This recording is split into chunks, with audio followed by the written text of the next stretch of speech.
हमको अपने मन में कई बार यह आता है कि पूज्य सद्गुरुदेव भगवान श्री भक्तमाली जी की इस पूरे बुंदेलखंड पर कितनी कृपा रही। सन 1943 में महाराज जी ने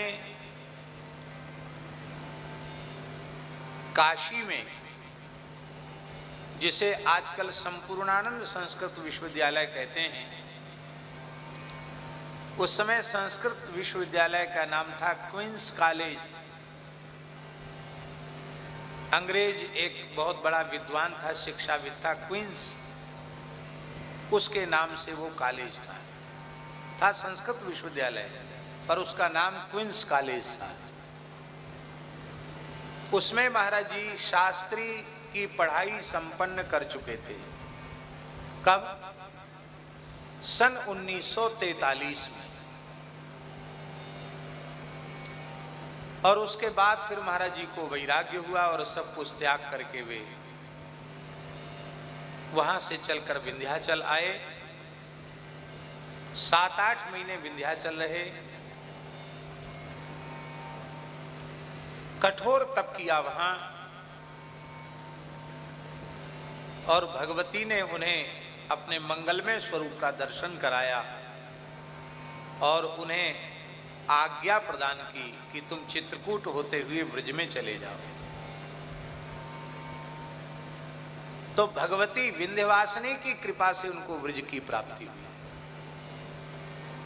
विंध्याचल के प्रति महाराज जी की बड़ी अगाध श्रद्धा थी, बड़ा प्रेम था। विंध्याचल की बड़ी बड़ी विलक्षण बातें महाराज जी सुनाया करते थे। कुछ सदगुरु चरितामृतम में भी उनके कुछ संकेत हैं। हमारे मन में भी भाव ये था कि पूज्य गुरुदेव जहाँ विशेष रूप में जहाँ उन्होंने कुछ किया है, हम लोग किसी लायक नहीं है, लेकिन उनकी स्मृति में कुछ वहाँ होना चाहिए।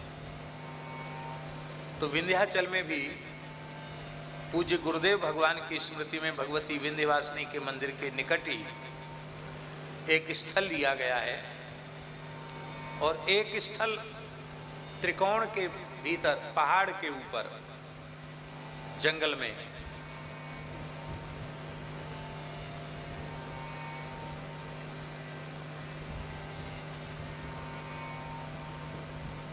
श्री भक्तमाली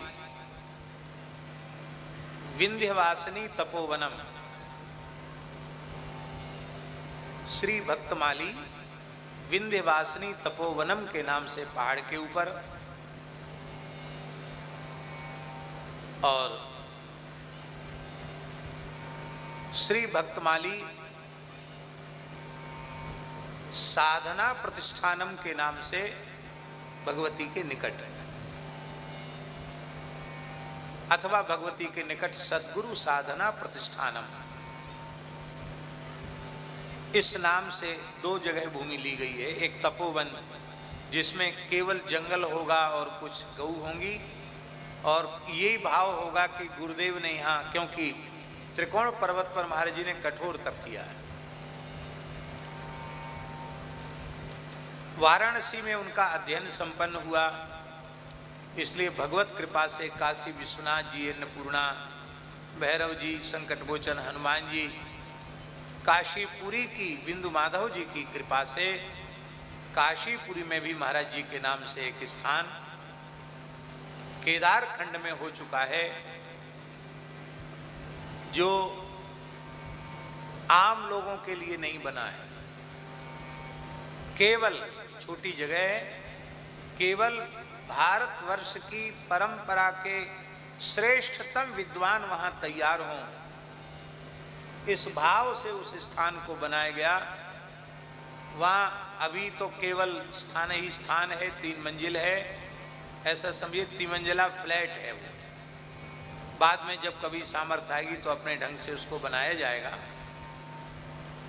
तो वहां हमने ये मर्यादा रखी कि हमारी सिफारिश से भी किसी को उसमें प्रवेश नहीं मिलेगा। जो विरक्त होकर वैराग्य धारण करके और शास्त्रों का चूड़ांत अध्ययन करना चाहते हैं, वे ही अधिकारी पात्र वहां रह करके अध्ययन करेंगे। अभी 4-5 लोग हैं। उस स्थान का नाम हुआ है श्री सद्गुरु तपस्वाध्याय प्रतिष्ठानम।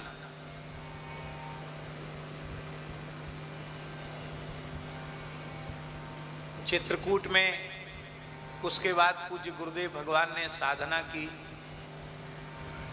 और वहां चित्रकूट चर्चिका में महाराज जी ने स्मरण किया है कामदगिरी पर एक विशेष स्थल जहां बट वृक्ष के नीचे वेदिका है, वहां महाराज जी को विरक्त वेश ग्रहण के पूर्व ही प्रत्यक्ष श्री सीताराम जी का दर्शन हुआ था। उसका संकेत चित्रकूट चर्चिका में महाराज जी ने किया है। तो चित्रकूट में भी स्थान स्थापित हो गया है। दीनबंधु दास जी कमर कस के लगे हैं, काम शुरू हो गया है, 1 साल में बन के तैयार हो जाएगा। वहाँ गौ ब्राह्मण संत अतिथि सबके लिए स्थान है। काशी वाला तो केवल पढ़ने पढ़ाने के लिए है और कोई दूसरी प्रवृत्ति वहाँ नहीं।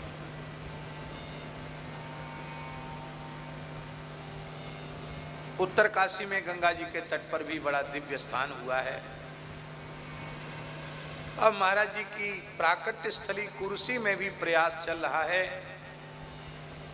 यद्यपि वहां महाराज जी का प्राकट्य वाला घर तो है ही है, पर वहां भी एक छोटा गुरुकुल स्थापित हो ऐसा विचार है। उसके लिए हमारे गोवर्धन के लक्ष्मण मंदिर के अखाड़े के महंत हमारे गुरु भाई श्री अशोक नारायण दास जी पूरे प्रयास में लगे हैं। तो वहां भी हो जाएगा। फिर केवल एक जगह बचेगी, क्या? गंगा सागर। क्यों? 2 बार कपिल मुनि की पूजा हुई है, तो जब कपिल भगवान चाहेंगे तो गंगा सागर। मेरे मन में यही विचार है कि हमारे जीवन काल में कम से कम महाराज जी के प्रधान जितने, वृंदावन में तो उनका स्थान है ही है, गोवर्धन में स्थान है ही है, तो महाराज जी के जीवन काल में जो प्रधान उनके स्थल रहे हैं उनमें कुछ न कुछ उनकी मंगलमयी स्मृति में होना ही चाहिए। और संपूर्ण भारतवर्ष इसका साक्षी है कि पूज्य सद्गुरुदेव भगवान भक्तमाली जी का जैसा शताब्दी महोत्सव 1.5 वर्ष से अधिक तक मनाया गया, संभवतः इस प्रकार का विराट महोत्सव ये हम नहीं कह रहे, कई महापुरुषों ने कहा कि कम से कम 100 वर्ष में तो ऐसा उत्सव कहीं किसी का नहीं मनाया। ऐसा विराट व्यक्तित्व जिन पूज्य गुरुदेव का, उन पूज्य गुरुदेव श्री भक्तमाली जी ने बुंदेलखंड के गांव-गांव में पैदल भ्रमण करके इस पूरे क्षेत्र को महान तीर्थ बना दिया है। राम राजा सरकार की तो ये भूमि है ही, इसमें कोई संदेह नहीं है, पर इस भूमि को, राम राजा सरकार की भूमि को वैष्णवता के बीज, भक्ति के बीज, सत्संग के बीज बो करके इसको राम राजा के स्वरूपानुरूप प्रस्तुत करने में श्रेय पूज्य सद्गुरुदेव श्री भक्तमाली जी महाराज का है। महाराज जी बुंदेलखंड में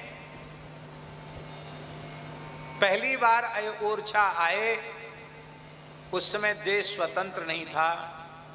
लगभग 1944 या 45 में महाराज जी पहली बार ओरछा आए, तो 1945 में भी माना जाए, उस समय भी देश स्वतंत्र नहीं था, 47 में देश स्वतंत्र हुआ। और इसके बाद जब पूज्य बराना वाले महंत जी बराना मंदिर पर अनंत श्री संपन्न पूज्य महंत श्री शिवनंदन दास जी महाराज, जो अखिल भारतीय निर्वाणी अनी के श्री महंत पद को भी अलंकृत जिन्होंने किया, वे जब बराना मंदिर में प्रतिष्ठित हो गए तो उनके कारण महाराज जी का बुंदेलखंड आना बार बार हो गया। और 1955-56 से लेके 2006 तक महाराज जी बुंदेलखंड पधारे। 2006 में भगवत धाम प्रयाण हुआ है, आखिरी यात्रा भी 2006 में हुई और ओरछा वाला स्थान उन अपनी उपस्थिति में उसको निश्चित करके महाराज जी गए।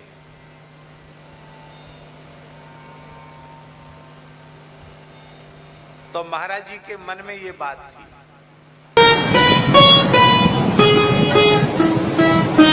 श्री सीताराम प्रतिदिन सत्संग एवं दर्शन के लिए श्री महाराज जी के ऑफिशियल चैनल को जरूर सब्सक्राइब करें।